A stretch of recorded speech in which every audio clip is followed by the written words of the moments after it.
दोस्तों, welcome to my channel as they like it. एक ऐसा प्लेटफॉर्म जहाँ पे कि हम करंट अफेयर्स को एग्जामिनर्स के पॉइंट ऑफ व्यू से देखते हैं। तो आइए देखते हैं आज की तारीख में क्या बड़े क्वेश्चंस हैं करंट अफेयर्स के। दोस्तों, पिछले कुछ दिनों में एक को लोकेशन स्कैम हुआ है एनएससी में, नेशनल स्टॉक एक्सचेंज में, जो कि बहुत ज़्यादा न्यूज़पेपर्स में छाया हुआ है। तो ये हमें ज़रूर पता होना चाहिए एग्जामिनेशन पॉइंट ऑफ व्यू से कि को लोकेशन है क्या। को लोकेशन क्या होता है? बेसिकली एक डेडिकेटेड स्पेसेस होती हैं जहाँ पे कि इंफ्रास्ट्रक्चर फैसिलिटीज़ दी जाती हैं, जैसे पावर सप्लाई भी होती है, बैंडविड्थ होती है, ये सब चीज़ें होती हैं जो कि थर्ड पार्टी को लीज पे दी जाती हैं। किस लिए लीज पे दी जाती हैं? क्योंकि वो हाई फ्रीक्वेंसी और एल्गो ट्रेडिंग, एक एल्गोरिथम ट्रेडिंग होती है शेयर मार्केट में, वो कर सके। ये जो जगह होती है बेसिकली ट्रेडर्स रेंट पे लेते हैं और वो अपने सिस्टम और प्रोग्राम्स को यहाँ पे मार्केट्स में ट्रेड करने के लिए रन करते हैं। ये जो ऐसा किया क्यों जाता है को लोकेशन स्पेसिस? ऐसा इसलिए किया जाता है क्योंकि ये जो जगह होती हैं ये स्टॉक एक्सचेंज के जो सर्वर्स होते हैं उसकी बहुत ही क्लोज प्रॉक्सिमिटी में होती हैं। और इसमें क्या होता है कि जो ट्रेडर्स होते हैं उनको पहले इन्फॉर्मेशन चाहिए होती है बजाय के अपने कॉम्पिटिटर्स से। तो उनको फास्टर एक्सेस के लिए, ताकि शेयर मार्केट में प्राइसेस जो किसी शेयर के वो अप डाउन कैसे हो रहे हैं, कितनी फास्ट हो रहे हैं, वो उनको सबसे पहले पता चल जाए, इसके लिए ये प्लेसेस को हायर किया जाता है। और ये फैसिलिटी जो है नेशनल स्टॉक एक्सचेंज ने को लोकेशन सर्विसेज अगस्त 2009 में चालू की थी। और ये बहुत ही एक्सपेंसिव सर्विसेज होती हैं, इसीलिए बहुत बिग ब्रोकर्स ही इसको अफोर्ड कर पाते हैं। तो आइए देखते हैं कि क्या है एनएससी का को लोकेशन स्कैम। एनएससी का को लोकेशन स्कैम बेसिकली, को लोकेशन जैसे हमने आपको बताया सर्विसेज क्या होती हैं, वैसे ही एनएससी जो है, जो अपना डेटा जो डिलीवर करती है, जैसे किसी शेयर प्राइस का अप एंड डाउन जो मूवमेंट होते हैं, कोई कितना गिरा, कितने 1 रुपये बढ़ा, 1 रुपये घटा, ये first come first service basis पे देती है। इसे टिक बाय टिक डेटा फीड भी कहते हैं, टी बाय टी। तो जो भी सर्वर में लीस्ट लोड होगा ना, वो एनएससी से उस सर्वर को पहले इन्फॉर्मेशन जाएगी, उसके बाद दूसरे सर्वर्स को जाएगी। तो ऐसा कहा गया, एक विसिल ब्लोअर ने बताया कि एक ओपीजी सिक्योरिटीज़ है, उसने कुछ ऑफिशियल्स ऑफ एनएससी के साथ मिल के ऐसा किया कि लीस्ट लोड वाला सर्वर्स अपने पास लेते थे, और ताकि उनको एनएससी के सर्वर से फास्टर और दूसरों के मुकाबले पहले प्राइस चेंजेस पता चले। तो उससे क्या फ़ायदा होगा? इससे वो खूब ज़्यादा प्रॉफिट कमा पाएंगे, क्योंकि उनको प्राइस फ्लक्चुएशंस दूसरों से पहले पता चल जाएगी। इसको ऐसे समझ सकते हैं जैसे कि क्रिकेट मैच है, उसमें आपको जो बॉल बाय बॉल जो चीज़ें हो रही हैं वो आपको दूसरों से पहले पता चल रही हैं। आप लाइव देख रहे हैं बिल्कुल वहीं पर ही खड़े हुए, और एक दूसरा इंसान है जिसको कि कुछ देर के बाद पता चल रही है कि कौन आउट हुआ, कौन नेक्स्ट ओवर होगा। तो इसका एक ह्यूज प्रॉफिट मेकिंग होती है इसमें ब्रोकरेज हाउसेस की। तो ये था ये एनएससी का को लोकेशन स्कैम।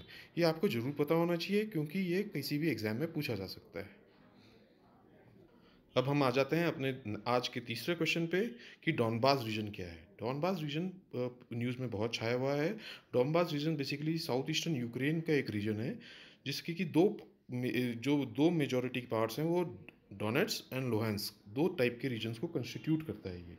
ये दोनों रीजन्स जो हैं, ये रशियन रिबल्स से कंट्रोल्ड हैं। बेसिकली जब एनेक्सेशन ऑफ क्रीमिया हुआ 2014 में, तो रशिया ने ऐसा कहा जाता है कि मिलिटियाज भेजे इन दो रीजन में जो कि प्रो रशियन थे। और इसी कारण ये बेसिकली एक प्रो रशियन टेरिटरीज़ हैं, जो कि जिनको कि एक सॉर्ट ऑफ इंडिपेंडेंस भी मिली हुई है। इनका नाम है Donetsk people's republic and Luhansk people's republic. ये डोनबास रीजन जो है ये इकोनॉमिकली बहुत इंपॉर्टेंट है, क्योंकि ये coal, one of the largest coal area है, और यहाँ पे कोल और स्टील मैन्युफैक्चरिंग भी बहुत होती है। और इसीलिए रशिया का भी यहाँ पे बहुत ज़्यादा इंटरफेरेंस रहता है, बहुत ज़्यादा इन्वॉल्वमेंट रहता है, क्योंकि ये रशिया से बॉर्डर, बहुत ज़्यादा लंबा बॉर्डर रशिया से शेयर भी करता है।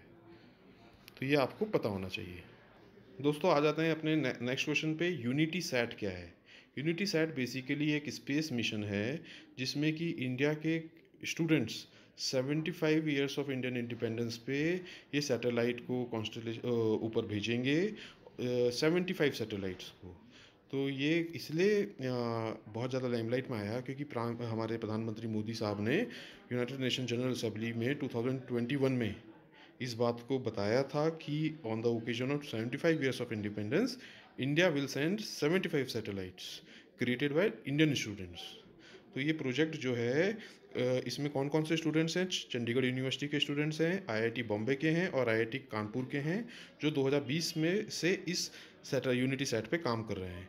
और जो आईटीसीए है, इंडियन टेक्नोलॉजी कांग्रेस एसोसिएशन, वो in collaboration with ISRO is appointed to oversee the space this space mission.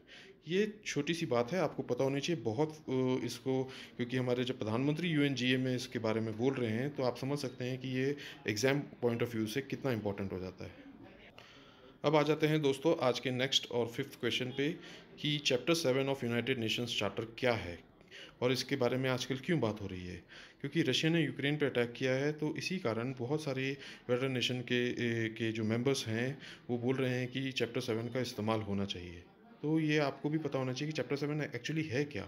तो चैप्टर 7 जो है यूनाइटेड नेशंस चार्टर का, वो बोलता है कि UNSC, United Nations Security Council, it gives powers to maintain peace. Powers to maintain peace मतलब कि वो उसको पावर्स बताता है कि यूएनएससी क्या क्या कर सकती है पीस मेंटेन करने के लिए। It basically allows council, UNSC को क्या क्या अलाउ करती है, determine the existence of any threat to the peace, breach of peace और एक्ट ऑफ एग्रेशन। ये सब डिटरमाइन करने में की पावर्स देती है, और उसके बाद मिलिट्री या नॉन मिलिट्री एक्शन लेने के लिए भी पावर देती है to to restore peace and security. तो बेसिकली जो कई सारी कंट्रीज़ हैं वो रशिया के अगेंस्ट इस चैप्टर को यूज़ करते हुए यूएनएससी को मिलिट्रीली रशिया के अगेंस्ट एक्ट करने के लिए बोल रही हैं। तो ये आपको पता होना चाहिए क्योंकि ये बहुत इंपॉर्टेंट हो जाता है आज के माहौल में। अब देखते हैं हम आज का अपना छठा क्वेश्चन। वो क्योंकि कल ही कई सारे स्टेट्स के इलेक्शंस के रिजल्ट आए हैं, तो हमें पता होना चाहिए इलेक्शन कमीशन ऑफ इंडिया क्या है। Election commission of India basically एक कॉन्स्टिट्यूशनल बॉडी है जो आर्टिकल 324 ऑफ इंडियन कॉन्स्टिट्यूशन के बेसिस पे बनाई गई है। ये कमीशन जो है 1950 में इस्टेब्लिश किया गया था। स्टार्टिंग में इसमें एक ही चीफ इलेक्शन कमिश्नर होते थे, उसके बाद इसमें 2 एडिशनल चीफ कमिश्नर 1989 में ऐड किए गए, लेकिन उसके बाद वो भी एंड कर दिया गया 1 जनवरी 1990 को, क्योंकि 1 जनवरी 1990 को एक election commissioner of amendment act 1989 लागू हुआ, जिसके बाद ये कमीशन को multi member body, basically 3 member commission बना दिया गया, और जिसके की डिसीजन मेजॉरिटी वोट पे लिए जाएंगे। मतलब चीफ इलेक्शन कमिश्नर जो है बेसिकली फर्स्ट अमंग इक्वल्स हो जाएगा बाकी दोनों इलेक्शन कमिश्नर्स के। तो 3 में से 2 वोट जहाँ जाएंगे वही डिसीजन लिया जाएगा। चीफ इलेक्शन कमिश्नर जो है इनको अपने ऑफिस से रिमूव किया जा सकता है किस तरीके से, जैसे कि एक जज ऑफ सुप्रीम कोर्ट को रिमूव किया जाता है। बेसिकली 2/3 मेजॉरिटी चाहिए लोकसभा राज्यसभा में, तभी ये इनको रिमूव किया जा सकता है। वो किस बेसिस पे हो सकती है, on the basis of proved misbehaviour and incapacity. और बाकी जो इलेक्शन कमिश्नर्स है उनको रिमूव किया जा सकता है, प्रेसिडेंट ऑफ इंडिया उनको रिमूव कर सकते हैं on the basis of recommendations of chief election commissioner. अब आपसे क्वेश्चन पूछा जा सकता है कि ऐसा कभी हुआ है क्या। तो 2009 में जो हमारे चीफ इलेक्शन कमिश्नर थे एन गोपाला स्वामी, उन्होंने दूसरे इलेक्शन कमिश्नर नवीन चावला को रिमूव करने की रिकमेंडेशन प्रेसिडेंट को भेज दी थी। लेकिन ये रिकमेंडेशन जो है आपको पता होना चाहिए प्रेसिडेंट पे बाइंडिंग नहीं होती है। तो उस समय हमारी प्रेसिडेंट थी श्रीमती प्रतिभा पाटिल, उन्होंने कहा था कि ये मेरे ऊपर बाइंडिंग नहीं है, इसीलिए उन्होंने इसको रिजेक्ट कर दिया था। तो ये क्योंकि अभी इलेक्शंस के रिजल्ट्स आए हैं, और वैसे भी आपको इलेक्शन कमीशन ऑफ इंडिया पता होना चाहिए। अब हम आ जाते हैं अपने नेक्स्ट क्वेश्चन पे कि ऑपरेशन गंगा क्या है। Operation Ganga basically government of India ने अभी लॉन्च किया है, क्योंकि यूक्रेन में इंडिया के लगभग 18,000 बच्चे जो मेडिकल एजुकेशन के लिए जाते हैं वो फंसे हुए थे। तो उनको वहाँ से निकालने के लिए, क्योंकि यूक्रेन ने तो नो फ्लाई जोन बना दिया है, तो वहाँ से बच्चे जो हैं neighbouring countries basically Romania, Hungary, Poland, Moldova, Slovakia, इन सब में चले गए बसेस से, पैदल बॉर्डर्स क्रॉस करके, और उन बच्चों को सेफली इंडियन टेरिटरी में लाने के लिए ऑपरेशन गंगा चालू किया गया है। इसमें इंडियन एयरफोर्स के ग्लोब मास्टर 17 का इस्तेमाल किया है, जो कि ट्रांसपोर्ट एयरक्राफ्ट है, ताकि बच्चों को सेफली लाया जा सके। तो ये आपको पता होना चाहिए, क्योंकि ये आज के सिनेरियो में पूछा जा सकता है। आज का हमारा नेक्स्ट क्वेश्चन है दोस्तों कि क्वाड क्या है। Quad is basically Quadrilateral Security Dialogue. ये जो है एक सिक्योरिटी डायलॉग है बिटवीन कौन कौन सी countries, United States, India, Japan और ऑस्ट्रेलिया। जो कि 2007 में इनिशिएट किया गया था। उसके बाद इसमें कुछ ब्रेक भी आया जब ऑस्ट्रेलिया के प्राइम मिनिस्टर केविन रड ने इससे विड्रॉ कर लिया। फिर 2017 की आसियान समिट जो मनीला में हुई थी, उसमें चारों मेंबर्स ने फिर से एग्री किया कि हम इसको रिवाइव कर लेते हैं। क्यों करा था? In order to counter China militarily and diplomatically, China को काउंटर करने के लिए इंडो पैसिफिक रीजन में। आ जाते हैं दोस्तों अपने आज के 9वें और आखिरी क्वेश्चन पे कि मैनकिडिंग क्या है और आजकल ये न्यूज़ में क्यों चल रही है। तो इसमें आपको पता होना चाहिए कि मेलबोर्न क्रिकेट क्लब है जो कि क्रिकेट के लॉज को गवर्न करता है, क्रिकेट किस तरीके से खेला जाए। उसने इसमें रूल्स चेंज किए हैं अक्टूबर 1 से जो लागू होंगे। उसमें एक रूल है कि बॉल के ऊपर कोई भी सलाइवा नहीं यूज़ कर पाएगा, चाहे कोविड सिचुएशन रहे चाहे ना रहे, वो अब बैन हो गया है। साथ ही साथ उन्होंने क्या किया है, मैनकिडिंग जो है उसको नॉर्मल मोड ऑफ रनिंग माना है rather than unfair play. Basically law 41 से लॉ 38 में इसको कन्वर्ट कर दिया गया है। अब क्वेश्चन अराइज होता है कि मैनकिडिंग ऐसे एक्चुअली होता क्या है। मैनकिडिंग होता है कि एक बॉलर जो है वो रन आउट कर देता है नॉन स्ट्राइकर बैट्समैन को, अगर वो अपनी बॉल डालने से पहले ही अपनी क्रीज को छोड़ दे। ऐसा हाल ही में अश्विन ने किया था आईपीएल में, और इसके ऊपर काफ़ी उसकी निंदा भी हुई थी। तो ये जो है पहले इसको लॉ 41 में माना जाता था, अब इसको लॉ 38 में नॉर्मल रनआउट में माना जाएगा। ये मैनकिडिंग एक्चुअली वीनू मैनकड करके एक इंडिया के प्लेयर होते थे जो कि ऑस्ट्रेलिया में 1947-48 टूर में गए थे। उन्होंने दो क्रिकेटर्स को, ऑस्ट्रेलियन क्रिकेटर्स को इसी तरीके से आउट किया था।